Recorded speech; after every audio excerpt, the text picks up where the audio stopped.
খালি পাথরের বাটিতে কি দই পাওয়া যাবে দুধ তত্ত্ব ব্যতীত? খালি পাত্রে দুধ তত্ত্ব ব্যতীত দধি পাওয়া যাবে কি? তত্ত্ব তো দুধ বর্তমান থাকতে হবে। তো বলছেন রাধা কৃষ্ণ প্রণয় বিকৃতি লাদিনী শক্তি। তো শ্রীকৃষ্ণের স্বরূপবৃত্তি স্বরূপ শক্তি লাদিনী যখন তত্ত্ব তো অভিন্ন থেকেও তত্ত্ব তো স্বরূপে থেকেও অন্য রূপ নেয়, তার নাম বিকার। যেমন উৎকৃষ্ট গোদুগ্ধ থেকে মাখা মাখন ঘৃত এগুলি দুগ্ধের বিকার। তেমনি স্বয়ং ভগবানের স্বরূপবৃত্তি স্বরূপ শক্তি এটি তত্ত্বত স্বরূপে অভিন্ন থেকেও যখন অন্য রূপ নেয় এর নাম বিকার। দুধটা অম্লযোগে দই হয়ে যায়। আমরা যখন দধি পান করি তখন দুধ পান করি কি? করি না, কিন্তু তত্ত্ব তো দুগ্ধ। আমরা যখন দধি পান করি তখন দুগ্ধ পান করি না, কিন্তু সেই দুগ্ধ তত্ত্বটি অম্লযোগে বিকার হলো, আলাদা রূপ নিয়ে নিল দধি। তেমন শ্রীকৃষ্ণ প্রেমটা স্বরূপে তত্ত্ব তো অভিন্ন থেকেও যেমন সেবা রূপ নিয়ে নিল, আরাধনার রূপ নিয়ে নিল, প্রেম মূর্তি নিয়ে নিল, এই কৃষ্ণ লাদিনী শক্তির বিকারের নামই হলো শ্রীমতী রাধা।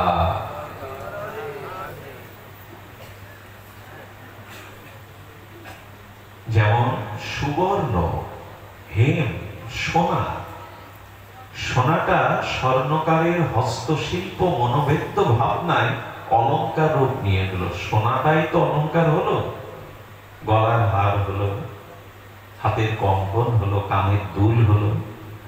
সোনাটা তত্ত্ব তো অভিন্ন আছে, সোনা তত্ত্ব থেকে ভিন্ন হয়নি, কিন্তু স্বর্ণকারের মনোসংবেদ্য শিল্প ভাবনার দ্বারা হস্তশিল্পের দ্বারা একটা আকার নিয়ে নিল, অলংকার রূপ নিয়ে নিল।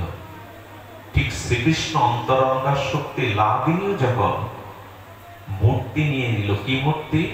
কৃষ্ণ প্রেমের পূর্ণ পূর্ণিমা, শ্রীকৃষ্ণ প্রেমের পূর্ণ প্রতিমা। সোনাটাই তো হার হলো, নেকলেস হলো, তেমনি কৃষ্ণ প্রেমটাই রাধা স্বরূপে মূর্তি নিয়ে নিল, এই নাম রাধা। আচ্ছা, বৈদান্তিকগণ বলেন বিকার থেকে আবার ফিরে আসা যাবে তো? রাধা কৃষ্ণ এক আত্মা দুই দেহ ধরি, দুই দেহ ধরলে দুইকে এক করা যাবে তো? আচ্ছা, দুধটা যখন অম্লযোগে দধিতে রূপান্তরিত হলো, দধি দুধ তত্ত্বে ফিরে আসতে পারবে তো? পারবে কি? দধি কখনো দুগ্ধ তত্ত্বে ফিরে আসতে পারবে না। আচ্ছা, কাষ্ঠটা ভস্মীভূত হওয়ার পরে কাষ্ঠের ছাই থেকে ওই কাঠে ফিরে আসা যাবে কি? তাহলে কৃষ্ণ স্বরূপবৃত্তি লাদিনী বৃত্তিটা যেমন প্রেমময়ী করুণাময়ী প্রেমের শ্রীমূর্তি, কৃষ্ণ প্রেমের পূর্ণ প্রতিমা রূপ নিয়ে নিল, তো সেই রাধা কৃষ্ণ মিলিত হবে কি করে? দুধটা তো দই দিতে রূপ নিল, দধি আবার দুগ্ধ তত্ত্বে ফিরে আসবে কি করে? মহাজন বললেন সোনা বিগলিত করে শিল্প ভাবনায় গলার হার করা যায়, কিন্তু সেই হারটাকে আবার গলিয়ে সোনায় ফিরে আসা যাবে? যাবে কিনা? তত্ত্ব তো অন্যতা প্রকার বিকার, তত্ত্ব তো অভিন্ন থেকে অন্য রূপ নিয়ে নিলেও আবার পুনরায় সেই রূপে একীভূত হওয়া যায়। মাটির ঘরটা ভেঙে গেলে কুমোরের হস্তশিল্প দ্বারা যে মাটির ঘর তৈরি হলো, ঘরটা ভেঙে গেলে আবার মাটিতে ফিরে আসতে পারবে। এজন্য রাধা কৃষ্ণ এক আত্মা দুই দেহ ধরি, কিন্তু দুই দেহ আবার মিলিত হলেন। রাধা ভাবদ্যুতি সুবলিত তনু নৌমি কৃষ্ণ স্বরূপম। সেই রাধা কৃষ্ণ মিলিত তনু কারুণ্য প্রেমাবতার শ্রীকৃষ্ণ চৈতন্যতে রূপ নিলেন। আমাদের একটু সতর্কে পদবিন্যাস করতে হবে। রাধাকুণ্ডের অন্যতম নৈয়ায়িক আচার্য ভজনানন্দী বিরক্তি মহাপুরুষ ছিল শ্যামসুন্দর বাবাজি মহারাজ। তার চৈতন্য চৈতামৃতের দার্শনিক ব্যাখ্যা সারা জগতে তত্ত্ব পিপাসু, দর্শন পিপাসু ভক্তের তিনি সজীবতী করে রেখেছেন। তিনি বলেছিলেন, রাধা রানীর তত্ত্ব, রাধা তত্ত্ব অনুধাবনের জন্য একটু সতর্কতা চাই। সেই সতর্কতা হলো রাধা মাধব তত্ত্বে যেন মানসী বুদ্ধি না আসে, স্থূল বুদ্ধি না আসে। রাধারানীর মহামহিমা শ্রবণে সতর্কতা হলো যেন স্থূল বুদ্ধি, মানসী বুদ্ধি না আসে। এটা পরতত্ত্বের এক অনির্বচনীয় চিন্ময় চিৎ জগতের সংবাদ, যেন মনুষ্য বুদ্ধি আমাদের না আসে। দেখুন, রাধারানীর আজ প্রকাপ্ত তিথিতে যদি একটু সহজ করে অনুধাবন করতে হয়, তো আমরা বলবো শরীর, আত্মা, পরমাত্মা আর রাধা। সামান্য মহাজনের অনুভূতিতে যদি কিঞ্চিত আমরা অনুধাবনের চেষ্টা করি, শরীর, আত্মা, পরমাত্মা, এর পরিতত্ত্ব রাধা। শরীরটা পঞ্চভূতি, ইন্দ্রিয়, মন, বুদ্ধি, এই অষ্টদা প্রকৃতির জড় দেহ। আচ্ছা, এই যে একটা কাগজের পৃষ্ঠা, এটি দুলতে সক্ষম? এটি নিজে নিজে দুলতে সক্ষম? দুলছে কেন? চেতন কোন হস্ত ক্রিয়ার দ্বারা একে দোলাচ্ছে। তেমনি আমাদের এই দেহ জড়,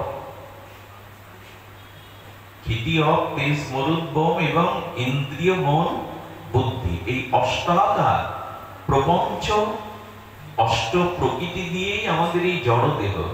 এই জড় দেহ ক্রিয়াশীল হতে পারে না, জড় দেহ ক্রিয়াশীল হতে পারে না।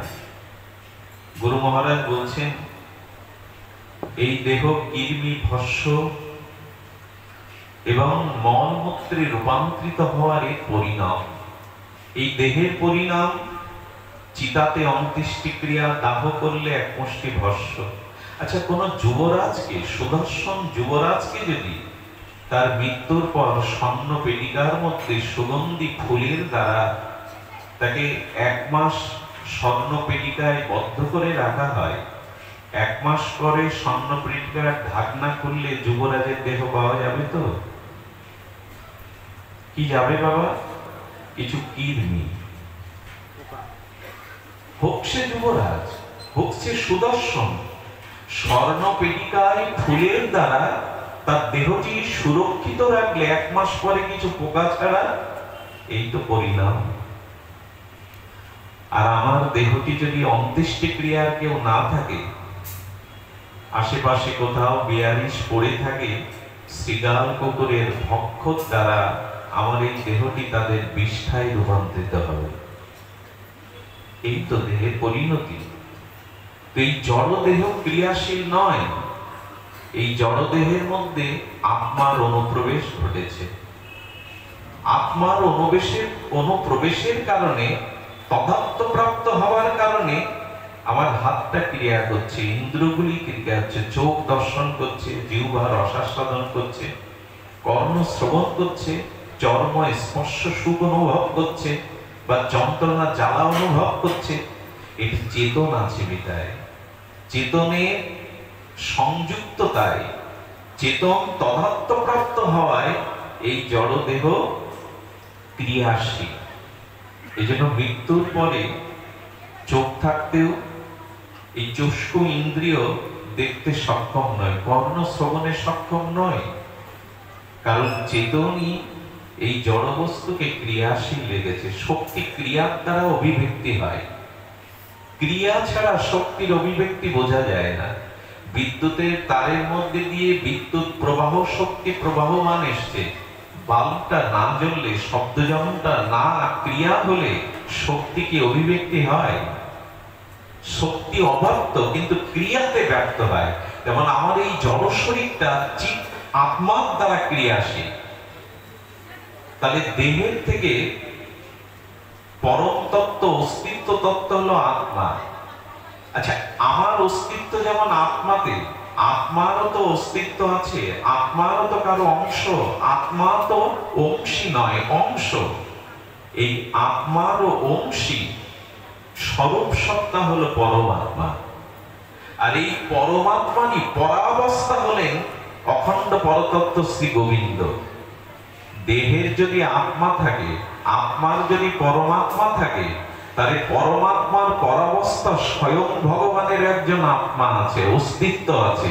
সেই স্বয়ং ভগবান পরমাত্মা স্বরূপ শ্রীকৃষ্ণের আত্মা হলেন রাধারানী। রাধারানী হলেন অখণ্ড পরতত্ত্ব ভগবান শ্রীকৃষ্ণের আত্মা। এজন্য রাধা তত্ত্ব পরতত্ত্ব, রাধা কৃষ্ণময়ী, সম্মোহিনী পরা। রাধা তত্ত্ব পরা, কোন পয়ারের অন্তে যদি পরা থাকে তাকে সর্বশ্রেষ্ঠ বলা হয়েছে। প্রেমের পরম সার মহাভাব জানি, সেই মহাভাব স্বরূপিণী রাধা ঠাকুরানী। রাধারানী সেই পরম প্রেমের সার মহাভাব। এই মহাভাব স্বরূপিণী রাধা তত্ত্ব গৌরীয় বৈষ্ণবের একান্ত আস্বাদ্য, একান্ত জ্ঞাতব্য। এই উপলব্ধি না হইলে আমরা অনেক কম পেয়ে যাব। আপনি করি আস্বাদনে শিখাইল জগৎজনে, প্রভু চিন্তা মনির প্রভু ধ্বনি, নাহি জানে স্থানাস্থান যাকে তাকে কইল দান, মহাপ্রভু দাতা শিরোমণি। এসেছিলেন দিতে, কিন্তু না, আমার বহির্মুখী চিত্ত সর্বদা বিষয় আসক্ত প্রবৃত্তি প্রবল, আমার চিত্ত তা গ্রহণ করল না। এত বড় করুণার মহা অবদান রাধা দাস্য রাগানুগা ব্রজভক্তি আমি পেয়েও হারালাম। এটা আমার দুর্ভাগ্য। এই জাতীয় ব্রহ্ম শিবাদির দুর্লভ, শিব ব্রহ্মের দুর্লভ যে তত্ত্ব, যে রস আনন্দ সিন্ধু, ব্রহ্মা না পায় এক বিন্দু, সেই প্রেম বিলাইল সংসারে। ব্রহ্মা পেল না, ভগবান শিবাদিজ যার এক চরণ রেণুকণা পাওয়ার জন্য সর্বদা উগ্রীব, সেই তত্ত্ব মহাপ্রভু দিতে এসেছিলেন। সেই করুণা, সেই কৃপা, সেই কারুণ্যকণা আমরা পেয়েও হারালাম। তো রাধারানীর আবির্ভাব কথা আমরা একটু সামান্য আজ এই তিথিকে বরণ জন্য, স্মরণের জন্য, এই তিথিকে অর্চনের জন্য তার আবির্ভাব কথা আমরা সামান্য একটু আস্বাদনে ব্রতী হব। পদ্মপুরাণ, ব্রহ্ম বৈবর্ত পুরাণ এবং অন্যান্য ভাবে বলা হয়েছে। দেখুন, শ্রীল সুখদেব গোস্বামী বাগ্ময় মূর্তি শ্রীমৎ ভাগবতে অভিন্ন গোবিন্দ কলেবার, অভিন্ন পরম কলেবর ভগবানের ভাগবতে রাধা নাম নেননি। বিস্ময়কর হলো এই পরমহংস কুলতিলক তুরীয় তত্ত্ব শ্রীল সুখদেব গোস্বামী রাধা নাম কেন নিলেন না? তিনি কি নিলেন? অনায়া আরাধিত। কি নাম নিলেন? কাচিত। অনায়া আরাধিত, অনন্যভাবে যিনি আরাধনাকারী, রাধারানীর নামটা সেভাবেই নিলেন। এত সতর্ক, নিরপরাধ, মায়ামুক্ত শ্রী ভগবানের ভক্তি ফল্গু দ্বারায় যা হৃদয়ে অব্যবহিতা গতিতে প্রবাহমান, সেই সুখদেবের জিহ্বায় যদি একবার রাধা নাম উচ্চারিত হতো, প্রেমে মুষ্টিত হয়ে যেত, হরিকথা সম্ভব হতো না। এই জন্য অনায়া আরাধিত বললেন, কাচিত বললেন।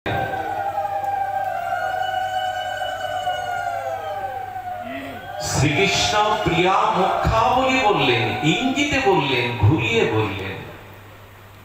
কেন বললেন জানেন? দেখুন, কৃষ্ণ নাম আমরা যারা আস্বাদন করি, কৃষ্ণ নাম যারা ধ্যান জপ কীর্তন করি, কৃষ্ণ নামে সংসার বন্ধন মুক্তি হয়। কৃষ্ণ নামে ভগবান আকর্ষণ করেন সমস্ত জীবকে।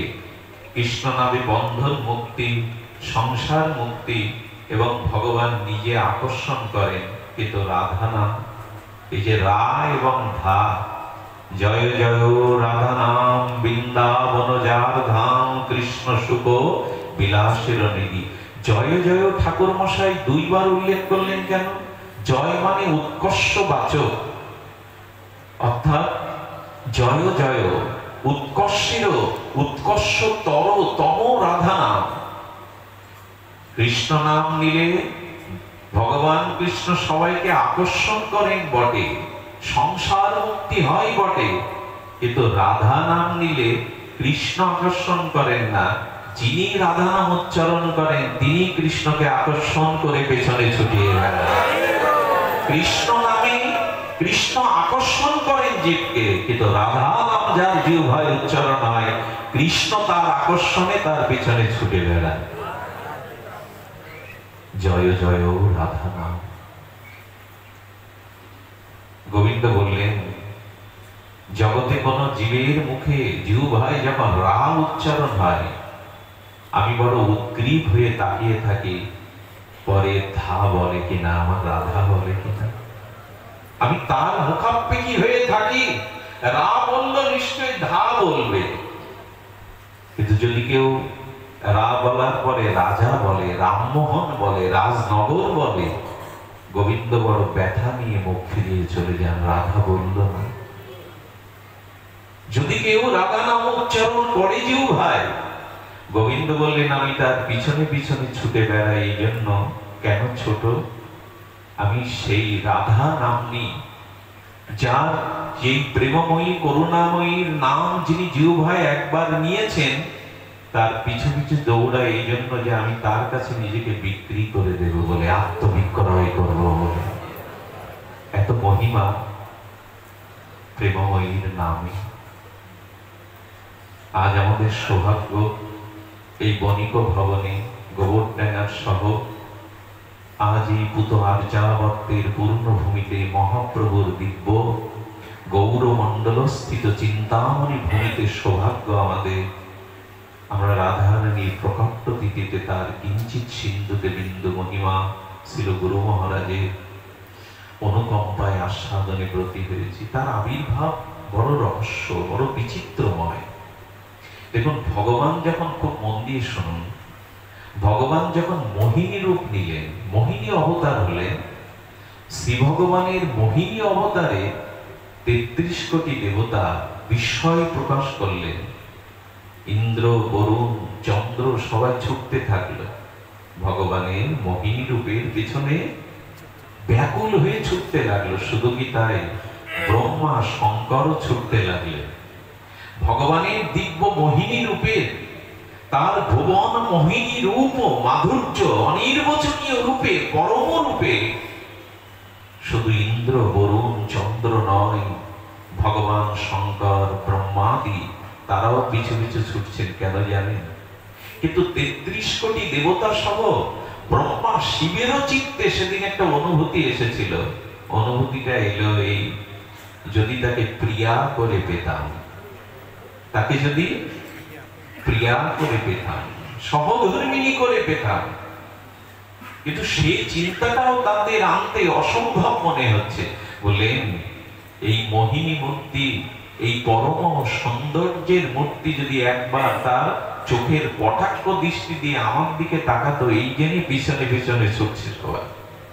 একবার যদি তার দৃষ্টির কটাক্ষ কণা আমার দিকে পড়তো, এই আশায় সবাই ছুটছে।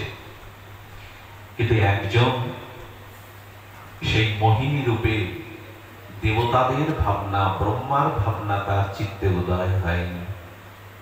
ইনি হলেন ভাস্বর ভাস্কর সূর্য দেবতা। ভগবান সূর্যদেব মোহিনীর দিকে তাকিয়ে বারবার তার চিত্তে এই ভাবনা যাচ্ছে, ওই রূপ যদি আমার কন্যা হয়ে ধরা দিত। সর্বলক্ষিত কন্যায়, সর্বসৌভাগ্য দায়িনী তো শ্রী লক্ষ্মী তো কন্যা। এই জন্য সূর্যদেবের মনে, ভগবান সূর্যের মনে, ভাস্বর ভাস্কর ভগবান সূর্যের চিত্তে এই পবিত্র ভাবনা জাগলো, যদি কন্যা রূপে একে পেতাম আমি। এই বিশুদ্ধ ভাবনার অনুরাগ যখন নিবেদন করেছে, নিবেদিতা আত্মা সূর্যের দিকে মোহিনী মূর্তি তাকিয়ে কটাক্ষ দৃষ্টিতে বললেন, আমি তোমার ইচ্ছা পূর্ণ করব। এই কৃপা, এই করুণা বললেন, তবে যে মোহিনী রূপে আমি ব্রহ্মা শিবাদি দেবগণকেও মোহিত করেছি, যবে আমি তোমার কন্যা হয়ে জগতে যাব, দেবতা মনুষ্য নয়, অনন্ত বিশ্ব ব্রহ্মাণ্ডের প্রতিটি জীবকে, প্রতিটি ধূলিকণাকে আমি মোহন করব না। আমি যে রূপে তোমার কাছে যাব কন্যা হয়ে, সেদিন আমি সবাইকে প্রেমময় করে দেব, প্রেমের আবেশ করে দেব, মোহিত করব না, প্রেমের আবেশ করব। দেখুন, জগতে কর্ম এসেছে, জ্ঞান এসেছে, জগতে আধ্যাত্ম মার্গ দিগদর্শনে কর্ম জ্ঞান যোগ এসেছে, ধ্যান এসেছে, এমনকি আমাদের সকাম ভক্তি নিষ্কাম ভক্তিও এসেছে। কিন্তু ইতিপূর্বে প্রেম এইভাবে ব্যক্ত হয়নি, প্রেম এইভাবে ব্যক্ত হয়নি। এই জন্য আমি তোমার কন্যা রূপে সে রূপেই আসব, যে রূপ জগৎকে মোহিত করবে না, জগৎকে প্রেমময় করবে, প্রেমের আবেশে জগৎকে ডুবাবে। এর আগে এমন করে প্রেম জগতে আসেনি। রাধারানী হলেন প্রেমমূর্তি, কৃষ্ণ প্রেমের পূর্ণ প্রতিমা, কৃষ্ণ প্রেমের পূর্ণ পূর্ণিমা। উনি বললেন, তুমি তপস্যা করো। তপস্যায় তো রাধারানীকে কন্যা রূপে পাওয়া যাবে না, কিন্তু তপস্যা করলেন। এই ভগবান সূর্যই হল আমাদের বৃষভানু মহারাজ, বর্ষনার বৃষভানু মহারাজ। ইনি আগের এক জন্মেও তপস্যা করেছেন, পরবর্তীতে বৃষভানু রাজা হয়ে কীর্তিদা সুন্দরী তারা তপস্যা করতে করতে করতে করতে তপস্যা এক অনন্য উচ্চ স্তরে পৌঁছবার পরে কিছুদিনকে ব্রহ্মা স্তুতি করছেন, ব্রহ্মাকে ধ্যান করছেন। ব্রহ্মাজি প্রকাশ হয়ে বললেন, ব্রহ্মা, সেই এক প্রেমের মহা মূর্তি আমাকে আশ্বাস দিয়েছিল, আমাকে আস্থা জানিয়েছিল, কন্যা রূপে সাক্ষাৎ প্রেম জগতে প্রকট হবে, সে কি ভুলে গেল? তার কি স্মরণ নেই আসবার কথা? ব্রহ্মা বললেন, আমি নিশ্চিত বলতে পারি তিনি কন্যা রূপে আবির্ভূত হবেন তোমার কাছে। আচ্ছা দেখো, তোমার যদি এতে আস্থা বিশ্বাস না হয়, তবে আমি মস্তক পেতে দিচ্ছি, যেন প্রেমময়ী করুণাময়ী আমার মস্তকের উপরে আসীন হন, পূজিত হন। আজকে যে বর্ষনার পর্ব, তিনি সাক্ষাৎ ব্রহ্মা পর্বত রূপে ধারণ করলেন, মস্তকে ধারণ করবার আশ্বাস প্রদান করলেন, আসবেন তিনি। রাধারানীর চরণে ব্রহ্মাজি স্তব স্তুতি নিবেদন করছেন, সমাধি স্তরে তিনি নিবেদন করলেন, বলেন, হ্যাঁ আমি তো ভুলেই গিয়েছিলাম, আমি আসব। সেই ভাদ্র শুক্লা অষ্টমী তিথিতেই এই সাক্ষাৎ প্রেম, এই সাক্ষাৎ করুণা ঘন মূর্তি, এই সাক্ষাৎ ব্রজরস, এই সাক্ষাৎ প্রেম রাধারানীর স্বরূপে প্রকাশ হয়েছিলেন। আজকের সেই ভাদ্রের শুক্লা রাধাষ্টমী, শুভ অষ্টমী তিথি। আমাদের সৌভাগ্য যে আমরা এখানে রাধারানীর এই প্রকাট্য তিথিতে তার আবির্ভাব মহামহিমা, তার অনন্ত মাধুর্য মহামহিমা তত্ত্ব কিঞ্চিৎ আস্বাদনে ব্রতী হয়েছি। এটা আমাদের জীবনে পরম সৌভাগ্যের, পরম প্রাপ্তি। ঠাকুরানী এলেন বৃষভান রাজার কথা রক্ষার্থে, সাক্ষাৎ প্রেমের প্রকট মূর্তি হয়ে করুণা ঘন প্রেমমূর্তি হয়ে এক চিন্ময় দিব্য জ্যোতিতে আবির্ভূত হলেন রাধা ঠাকুরানী। আবির্ভাবের সাথে সাথে পুরো বর্ষণায় জেগে উঠল আনন্দের তরঙ্গ। যিনি এলেন তিনি তো আনন্দেরও আনন্দ, তিনি তো লাদিনী স্বরূপা। সেই আনন্দে বিশ্বভুবন ভরে উঠল। প্রতিটি বাতাস হৃদয়তে মধুবার্তা, বেদের মন্ত্র সেই রসবৈশা যেন রস প্রেম বিগলিত মাধুর্য সাকার মূর্তি নিয়ে এসে জগৎকে প্লাবিত করলে। দেখুন, এই তিথিতে আমাদের হৃদয়ে যদি একটু প্রেমানন্দের উচ্ছ্বাস তরঙ্গ উজ্জ্বল রসে সিক্ত না হয়, তাহলে শুধু উপবাস থেকে না খেয়ে থেকে নিরম্ব করে কি রাধারানীকে যথার্থ রূপে পাওয়া যায়? এই হৃদয়ে তার আবির্ভাবের স্ফূর্তি জাগাতে হবে, এই হৃদয়ে রাধারানীর কিঞ্চিত অনুভব জাগাতে হবে। তবেই না এই ব্রত, তবেই না তার আবির্ভাবের সার্থকতা। হৃদয়ে যেন আস্থা স্ফূর্তি মাধুর্য রসের মাধুর্য বরুতির প্রেমময়ী কিছুটা অনুভব স্ফূর্তি হৃদয়ে জাগে।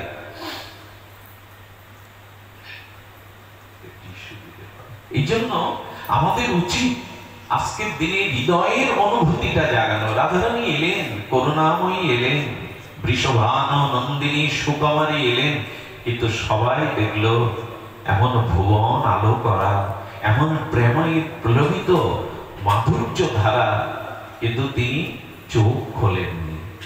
আপনাদের সকলের জানা তিনি চোখটা মুদ্রিত করে আছে। এত সুন্দর সোনার প্রেমের পুতুলি, এমন সুকুমারী অপরূপ রূপা মাধুর্য স্বরূপা, কিন্তু তিনি দৃষ্টি প্রসারিত করলেন না। দৃষ্টিটা তিনি মুদ্রিত করেই রাখলেন।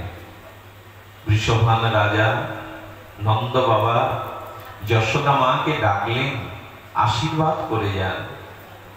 এত সোনার পুতুলি, প্রেমের পুতুলি, এই প্রেমময়ী সুকোমল সুকুমারী কন্যার, জগৎ আলোকিত করা কন্যার এখনো চোখ খোলেনি। নারদজি অনুভব করেছিলেন দেবর্ষিপা যে ঠাকুরজি আবির্ভূত হয়েছেন। যদি ঠাকুরজি আবির্ভূত হন তাহলে প্রিয়াজিও এসেছেন, তারা একই সাথে তো আসবেন। যদি ঠাকুরজি এসে থাকেন তাহলে প্রিয়াজিও এসেছেন, শ্যামপিয়ারিও এসেছেন। নারদ এই ভরসায় বিনা যন্ত্রে তার দিব্য সঙ্গীত মালা সুধায় আলাপ করতে করতে তিনি বর্ষণাতে এলেন। প্রতি ঘরে ঘরে খোঁজ করছেন। দেখুন, শ্রীকৃষ্ণ তত্ত্বকে জানা, অখণ্ড পরতত্ত্ব ভগবানকে জানা সহজ বটে, কিন্তু রাধারানী তত্ত্ব বড় সুগূঢ়, তাকে জানা সম্ভব নয়, রাধারানীকে জানা সম্ভব নয়। তো নারদজি বিনা যন্ত্রে সুরালাপ করতে করতে বর্ষণার দ্বারে দ্বারে অন্বেষণ করছেন। ঠাকুরজির সাথে সাথে প্রিয়াজি এসেছে। অন্বেষণ করতে করতে বৃষভান রাজার গৃহে যখন পদার্পণ করলেন, দেবর্ষিপাদ নারদকে পাদ্য অর্ঘ্য পাদস্খলন করে তাকে মাল্য চন্দনে ভূষিত অভিনন্দিত করে অভিষিঞ্চিত করলেন অনুরাগের দ্বারা, শ্রদ্ধার দ্বারা। শ্রীদামাকে দেখালেন, তার পুত্রকে দেখালেন, কিন্তু সুকমলা সুকুমারী প্রেমময়ী আমার ঠাকুরজি যে প্রিয়াজি, প্রিয়াজিকে দেখালেন না। এত কোমল। একদিন বৃষভান রাজা একটা লাডলিকে, একটা ছোট বালিকাকে আদর করছিলেন। সেই আদর করতে করতে যখন তার নয়নের দিকে দৃষ্টি গেছে, সেই নয়ন দেখে তার হৃদয়ে ব্যথায় ভরে উঠেছে। আমার রাধা কবে দৃষ্টি মেলে চাইবে, কবে তার আকর্ণ বিস্তৃত হরিণ নয়ন দৃষ্টি দিয়ে জগৎকে আমাকে দেখবে। যেমন প্রেমে বিগলিত হয়ে গেছে বাচ্চার মুখটা দেখে, নারদজি তখন নারদজি সামনে আসছিলেন। নারদজিকে দেখে বললেন, তাই তো আমার রাধার তো আর 7-8 দিন হয়ে গেল, চক্ষু মিলন করেনি, প্রকাশ হয়নি। আমি নারদজির একটু কৃপা কেন যাচনা করছি না? নারদজি, আমার একটা সুকন্যা আবির্ভাব হয়েছে, আপনি কৃপা করে তাকে একটু আশীর্বাদ করুন। তার নয়ন মুদ্রিত হয়ে আছে। নারদজি মনে মনে বললেন, এই সংবাদটা কেন আগে দিলেন না, 2-3 দিন কেন আমাকে প্রতীক্ষা করালেন? বড় ব্যাকুল চিত্তে দরজা একটি দুটি পার হতে হতে সেই মহাভবময়ী রাধা রানী যেখানে শয়ন মন্দিরে শয়ন করছেন, উজ্জ্বল আলোক জ্যোতিতে ভরে গেছে মন্দির, একটা দিব্য অলৌকিক সুগন্ধে সারা ঘরটা যেন মৌ মৌ করছে। নারদজি দেখেই বুঝলেন ইনি আমার সেই পরম প্রেমময়ী। বিষভান রাজা বললেন, দেখুন এত কমলা, এত সুকুমারী, এত সৌন্দর্য নিয়ে এলেও তার চোখটা মুদ্রিত করা, চোখটা খুলছে না, আপনি ওকে একটু আশীর্বাদ করুন, আপনি একটু ওর প্রতি করুণা করুন। ভক্তগণ, দেবশিবাদ নারদ বললেন, হ্যাঁ, তবে একটা কথা আছে, তন্ত্র মন্ত্র যা কিছু আমার জানা আছে আমি অর্পিত করব। আপনার এই কন্যার দৃষ্টি যাতে প্রকাশ হয়, প্রকাশিত হয়, তবে আমাকে একটু একা থাকতে দিতে হবে, আপনারা ঘর থেকে আপনাদের একটু চলে যেতে হবে। সঙ্গে সঙ্গে কীর্তিদামা রাধারানীর দিকে তাকিয়ে বিষভান রাজার দিকে তাকিয়ে বলছেন, না, আমি এখানে একা ফেলে কত আদর জমে গেছে। আর দেখুন আমার সুকোমলী যেন কি পদ্মের কমল রক্তিম রাগের মতো রাধারানীর কোমল অঙ্গ। মাঝে মাঝে বিষভানু রাজা হাত দিতে গিয়ে হাতটা ফিরিয়ে নেয়, এত কোমল, যদি স্পর্শ অনুভূতিতে ব্যথা লাগে। রাধারানীর অঙ্গে হাত দেওয়ার সাথে সাথে রক্তিম লাভা আভাময় হয়ে যায়, যেন পদ্ম রাগের আরক্তিম অনুরাগের রং।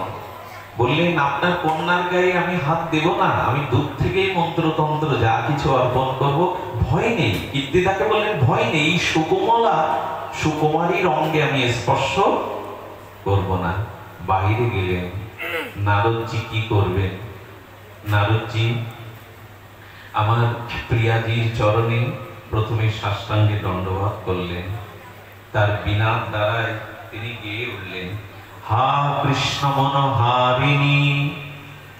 তিনি প্রথমেই বলছেন সেই বিনা যন্ত্রে নারদের সেই অমৃত কিন্নরী কণ্ঠে তিনি গেয়ে বললেন, হা কৃষ্ণ মনোহারিণী, হা বৃন্দাবন প্রিয়া, হা বিনুর রবা।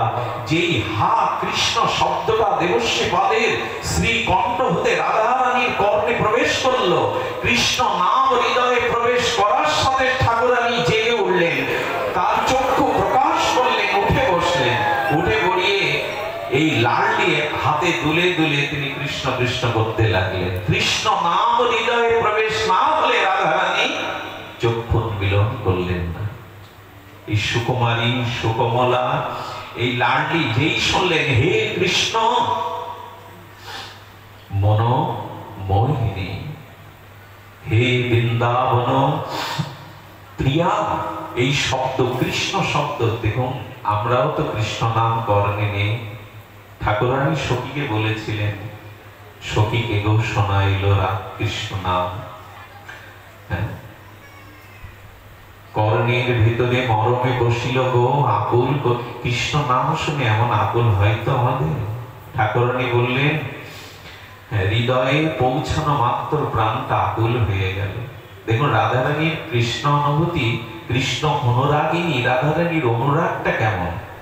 একদিন কে যেন কৃষ্ণ নাম করছিলেন, সেই কৃষ্ণ নামটা ভেতরে প্রবেশ করার সাথে সাথে তনুমন কৃষ্ণকে সমর্পণ করে দিলেন। পরের দিন বিশাখা একটি কৃষ্ণ পট অঙ্কিত করে শ্রীহস্তে রাধারানীর সামনে এনেছেন। রাধারানী সেই পটের মধ্যে শ্রীকৃষ্ণ দর্শন করেই বললেন, আমি আমার প্রাণ জীবন যৌবন আজ থেকে তার চরণে নিবে দিলাম। ললিতাকে ডেকে বলছে, একটা গোপন কথা শোন, কাউকে বলিস না, এটা মর্যাদা লঙ্ঘনের কথা। আমি কৃষ্ণ নাম শুনে কৃষ্ণকে দেহ মন জীবন যৌবন সব উৎসর্গ করেছি, আবার তোরা যে পট দেখালি একে আমি এই প্রথম দেখছি। পূর্বারাক্ত অনুরাগে বলছেন, আমি প্রথম দেখছি, তো প্রথম দেখাতেই আমি আমার দেহ মন প্রাণ সবকে সঁপে দিয়েছি। আর গত নিশীতে আমি বংশীধ্বনি শুনেছিলাম বেণুরব, সেই বেণুধ্বনি কে করেছিল জানি না, কিন্তু তাকেও আমার মনটা আমি সর্বস্ব করেছি। সখী, আমি যে দ্বিচারিণী হয়ে গেলাম, আমি যে তিনজনকেই মন দিয়ে বসলাম, যে কৃষ্ণ নাম শোনার সাথে সাথে দেহ মন অর্পণ করেছি। কে বেণুধ্বনি করেছে জানি না, কিন্তু নিশীতে বেণুধ্বনি কর্ণে শুনে তাকেও যে আমার জীবন যৌবন সব শোভেছি।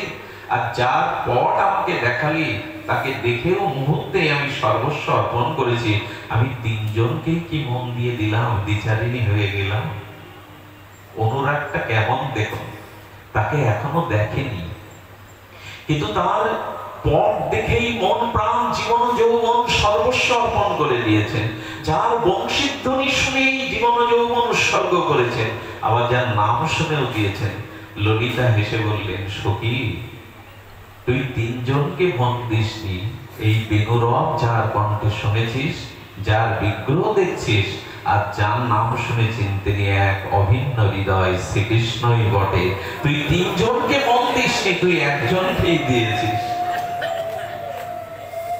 যার বংশীধ্বনি শুনেই সর্বস্ব অর্পণ করা যায়, এই অনুরাগ নারদজি গাইছেন। নারদজি গাইতে গাইতে রাধারানীর সখীবৃন্দ প্রকট হয়ে গেছেন। বিষভান রাজা কীর্তিদা সুন্দরী আর গেটের ওপার থেকে শুনছেন, আরে করতাল বাজছে, বীণা বাজছে, সংকীর্তনের সুর লহরী দ্বারা আনন্দ তরঙ্গ বইছে। কি হলো?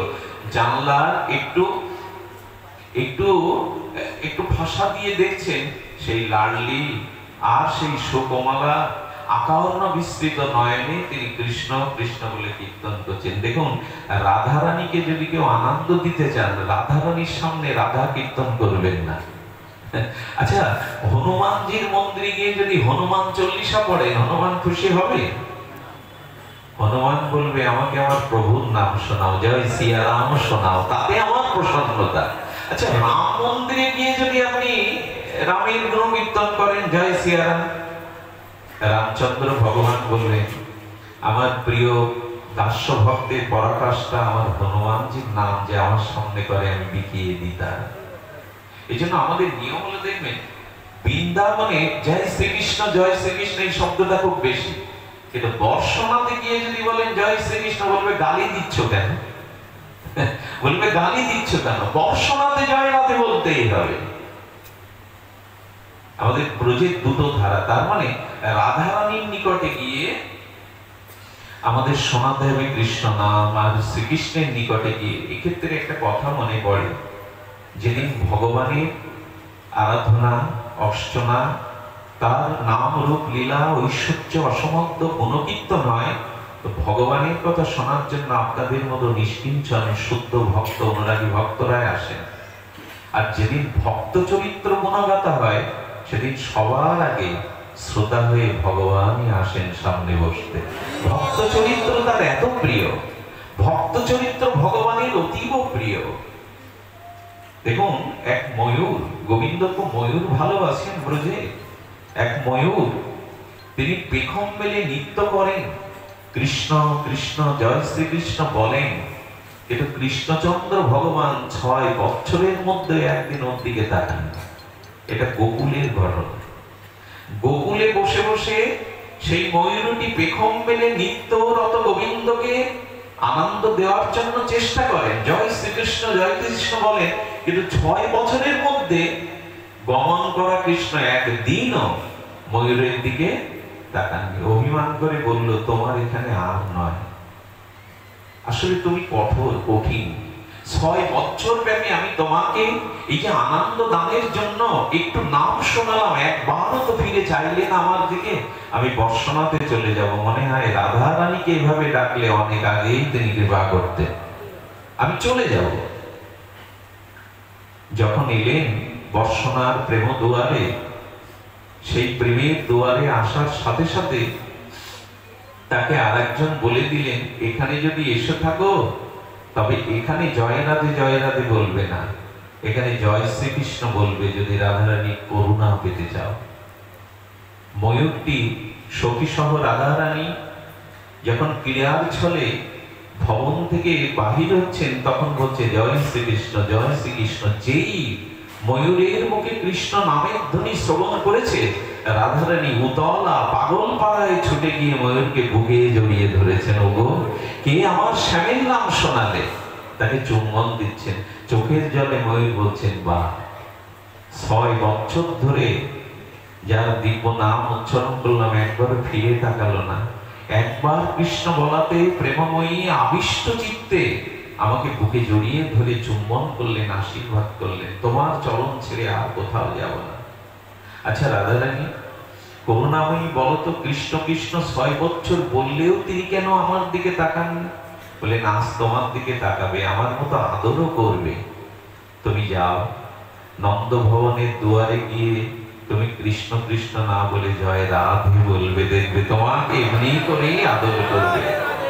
এই মন্ত্র রাধারানী শিখিয়ে দিলেন। ময়ূরটি নন্দ বাবার নন্দ ভবনের দুয়ারে শ্রীকৃষ্ণ যখন গোষ্ঠে গমন করে, সেই মুহূর্তে জয় রাধে, যেই জয় রাধে উচ্চারণ করেছে, শ্রীকৃষ্ণ ছুটে গিয়ে অমনি করে বুকে জড়িয়ে ধরেছেন। এই জন্য ভগবানের সামনে রাধা নাম কীর্তন করলে ভগবান বড় আনন্দিত হন।